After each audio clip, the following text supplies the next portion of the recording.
तमाम साथियों को ऋषिकेश पाठक का प्यार भरा नमस्कार। 9 बजे की धमाकेदार ट्रेनिंग में आप सभी का स्वागत है। अद्भुत ट्रेनिंग है, थोड़ी बेहतर ट्रेनिंग है और बहुत लिमिटेड टाइम में मैं अपनी बातों को कंप्लीट करने की कोशिश करूंगा। जिंदगी में कामयाब होना और नाकामयाब होना दोनों यकीनन किस्मत पर निर्भर नहीं करता। ये दोनों बातें खुद पे ही निर्भर करती हैं। बस इसे समझना पड़ता है, एहसास करना पड़ता है और अपने जीवन में उतारना। आज पूरे भारतवर्ष में शिक्षा शिक्षा शिक्षा और सबको शिक्षा चाहिए। बहुत बड़े लेवल पे प्रिपरेशन चल रही है। पढ़ाई आप भी चाहते हैं ना कि आपका बच्चा पढ़ लिख के कुछ बड़ा आदमी बन जाए, कुछ बड़ा करे, है ना? आपकी भी तो इच्छा होती है। बच्चे जब 5वीं कक्षा में है तो आपकी इच्छा होती है कि भैया चलो ये जल्दी से जल्दी 10th कर ले। 10th बच्चे ने कर लिया तो आपकी इच्छा होती है जो चलो ये जल्दी से जल्दी 12th कर ले। 12th बच्चे ने कर लिया तो चलो इंजीनियरिंग कर ले या कोई सॉलिड ग्रेजुएशन कर ले, किसी भी जोन से जाकर अपने आप को कनेक्ट कर ले। ग्रेजुएशन बच्चे ने कर लिया तो अब एक्सपेक्टेशंस होता है कि भाई चलो अब बच्चा कैसे भी करके जॉब पाले। जॉब पा ली फिर इच्छा होती है कि चलो बेटा अब तो थोड़ा बहुत जो भी तो कमा रहा है, अब चल अब शादी कर ले तो सेट हो जाए। शादी कर ली बच्चे ने तो अब इच्छा होती है कि अब मैं जल्दी से दादा दादी बन जाऊं। अब दादा दादी भी बन गए तो उसके बाद अब उस जो बच्चे हैं उनकी अब शादियां करनी है, तो बहुत सारा प्रोसेस होता है। ये सारा सिस्टम है, सारा सिस्टम बना हुआ है। तो बस यहाँ पे छोटी छोटी बातें आपको बताऊं। आज जो हमारे भारत में एजुकेशन की हालत है ना, बहुत ही ज्यादा दयनीय है। आप माने ना माने मुझे फर्क नहीं पड़ता है। और मैं कोई भी बातें किसी और से सुनी हुई बातें या किसी और के रिसर्च पे मैं चर्चा नहीं कर रहा हूं। मैं अपने अनुकूल आपसे बातें कर रहा हूं, जो मैंने भारत की अभी तात्कालिक शिक्षा व्यवस्था को करीब से महसूस किया है। भारत के हालात को जो मैंने करीब से महसूस किया है उसको मद्देनजर आपसे बातें कर रहा हूँ। आज भारत की हालात ऐसी है कि अगर प्राइवेट जॉब में आप जाते हैं तो आपकी हालत जो है बद से बदतर है। सरकारी जॉब में जाते हैं तो आपकी लाइफ लगभग सेटल है। थोड़ा कड़वा है लेकिन ये सत्य है। खास करके भारत के कुछ जिलों में, भारत के कुछ राज्यों में ऐसे हालात हैं कि सरकारी नौकरी मतलब भगवान से भेंट, भगवान वाली फीलिंग आ जाती है। अरे यार क्या बात है, परमात्मा के साक्षात दर्शन हो गए, लाइफ सेट हो गई तेरी।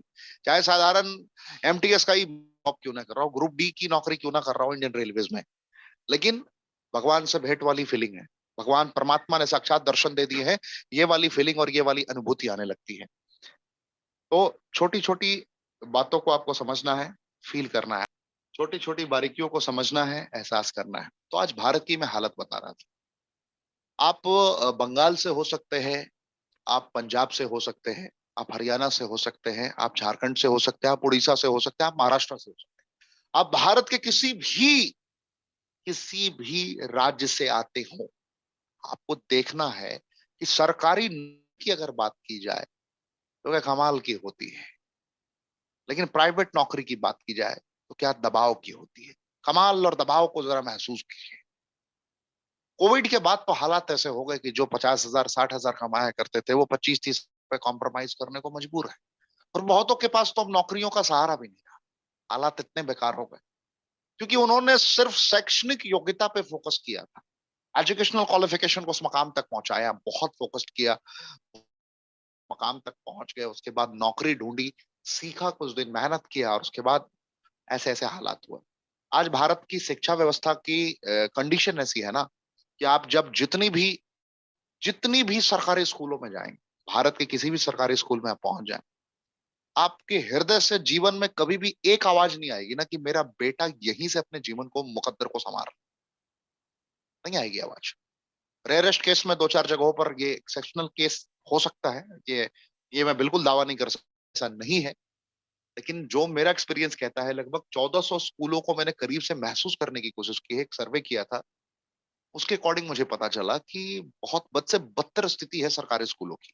लेकिन सरकारी जो मुलाजिम है ना, सरकारी जो शिक्षक हैं, उनकी चांदी है। बड़े बेहतर तरीके से अपनी जिंदगी को एहसास कर रहे हैं, बड़े बेहतर तरीके से अपनी जिंदगी को महसूस कर रहे हैं। लेकिन उनके बच्चे उस स्कूल में पढ़ने को तैयार नहीं है, वो बड़े बड़े प्राइवेट स्कूल्स में उनका दाखिला करा रहे हैं। और आज तो हालत अब देख ही रहे हैं, बड़े बड़े स्कूलों की, बड़े बड़े कॉलेजों की क्या कंडीशंस हैं, क्या परिस्थितियां। जो शिक्षा का उद्देश्य बन के रह गया है ना, ये सिर्फ नौकरी पाना है। बेटा पढ़ नहीं तो तेरी नौकरी नहीं लगेगी, बेटा पढ़ नहीं तो तेरी नौकरी नहीं लगेगी। और जब तक जीवन में शिक्षा का उद्देश्य सिर्फ नौकरी रहेगा ना, इस देश में सिर्फ और सिर्फ कामचोर लोग ही निरंतर निकलते जाएंगे, नौकर ही निकलते जाएंगे। बहुत सारे कामचोर लोग निकलेंगे।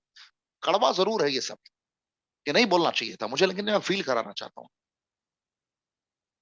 जितना पैसा उतना काम वाले लोग ही मिलते हैं, ओवर टाइम करने वाला कोई नहीं मिलता।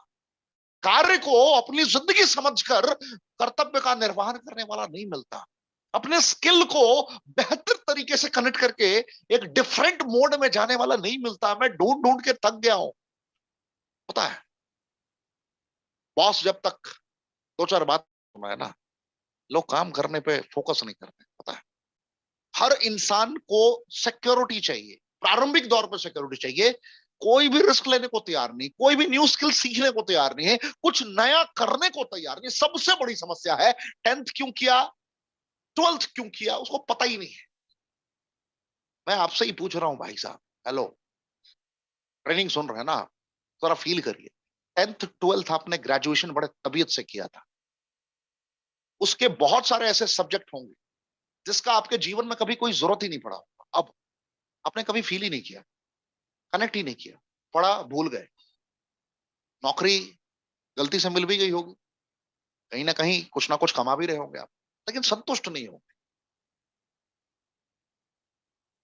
कुछ छोटी छोटी चीजें हैं जिसको आपको समझना पड़ेगा जीवन में। मैं अगर गहराई की बात करूं और वास्तविक स्वरूप को आपको एहसास कराने की कोशिश करूं, तो रियलिटी है कि आप चेंज चाहते हैं, बदलाव चाहते हैं, लेकिन उस दर्द को सहने के लिए तैयार नहीं। मैं समझा पा रहा हूं आपको? मैं कोशिश कर रहा हूं समझाने की। आप बदलाव चाहते हैं, आप जीवन में परिवर्तन चाहते हैं, जीवन में कुछ ऐसा करना चाहते हैं जिसके कारण आप अपने मुकद्दर को संवार लें, लेकिन पता ही नहीं करना कैसे। और पता भी है तो उस दर्द से होकर गुजरने को तैयार नहीं। शिक्षा तो आज तक ली आपने, लेकिन शिक्षित नहीं हो पाए। बुरा लगे तो 2 रोटी ज्यादा खा लीजिए जनाब, फैक्ट बता रहा हूं आप। शिक्षा तो आपने बहुत लिया, लेकिन शिक्षित नहीं हो पाए। शिक्षित होने का मतलब था अपने जीवन में खुद भी संतुष्ट होना और औरों को भी अलग लेवल से संतुष्ट करना। शिक्षा की परिभाषा अलग है, और उस परिभाषा को परिभाषित करने वाला महान योद्धा हो सकता है, आम इंसान नहीं हो सकता। तो आज मैं आशा करता हूं कि आपने चैनल को सब्सक्राइब कर लिया होगा, बेल आइकन क्लिक कर लिया होगा, और अपने तमाम साथियों तक इस ट्रेनिंग को जरूर पहुंचाएंगे। अभी नहीं तो कभी नहीं, जिंदगी में कभी कभी निर्णय लेना है इतिहास रचने के लिए। थैंक यू, जय हिंद।